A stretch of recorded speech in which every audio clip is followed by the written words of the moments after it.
What's up everyone, welcome back to my guitar lesson. In this video I'll be teaching you how to play Sweet Emotion by Aerosmith. This was a massive hit off their third album, Toys in the Attic, which came out in 1975. And I know the song has a solo at the end, which is played by the great Joe Perry.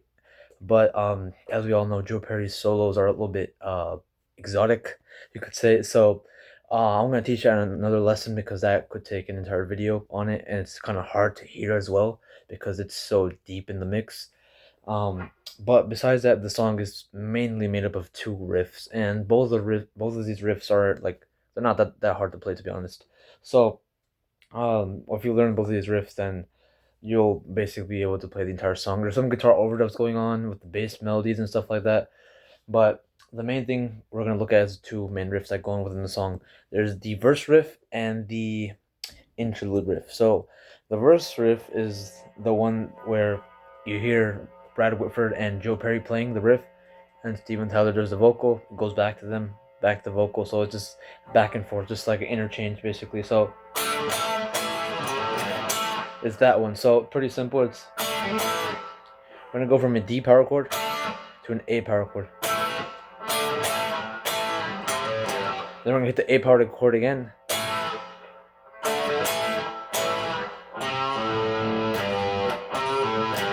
So what's going on there is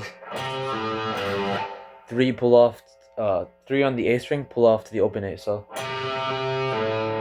you can also bend. He bends a little bit if you listen closely. It's not like a half step bend; it's more like a quarter step bend. But bend is the bend. So and then third fret on the G string, third fret on the E string. Sorry, it's a G note. So.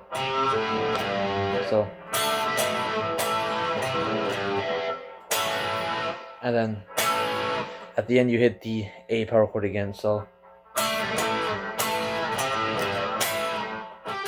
and at the end he does a little, after he hits the A power chord again, he's a little down up percussive hit. So you don't have to add that in, but it makes the song a lot easier to play along to, because that's how he keeps time, and it adds a little bit of a more funky groove because the riff is kind of funky and bluesy and whatever. So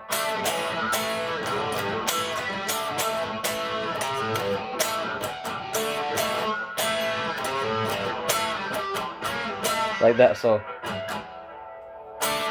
just add that little thing in there. You don't have to if you don't want to, but just letting you know. Then we have the interlude guitar riff, which sounds like the one I played in the intro, and it starts off with a pull off from 5 to 3 on the A string. So pull off from 5 to 3 on the A, and then play the 5th fret on the E string,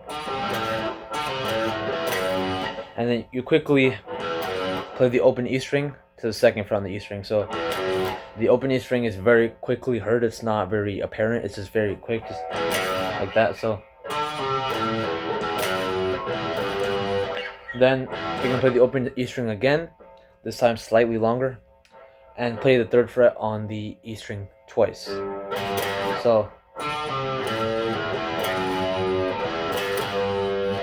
and then we're gonna go, that's 0, 4, 5. So once again, the open low E string, sorry I can't speak today, then 4th fret on the E, the 5th fret on the E. So basically playing the low E string and then playing a note after that. So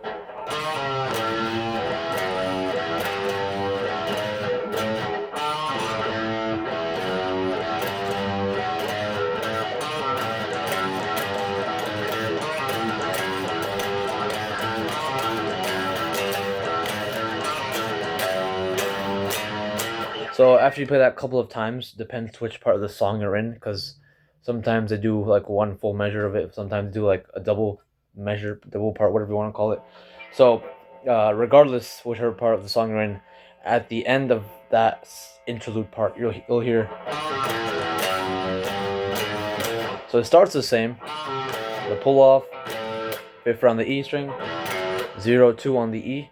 Then the ending is different. We just do a little walk up on the E string. So just a walk up the chromatic scale. So 3, 4, 5 on the E string basically. So Just walking up this chromatic scale, G, G sharp, A. So pretty simple there.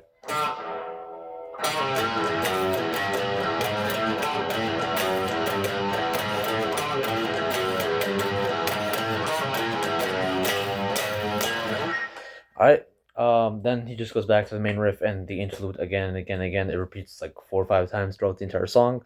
And like I said, these two riffs make up the majority of the song. But that's basically it. And in the next lesson, next video, I'll teach the exotic guitar solo by Joe Perry. So thanks for watching, and I'll see you in the next one. Bye-bye.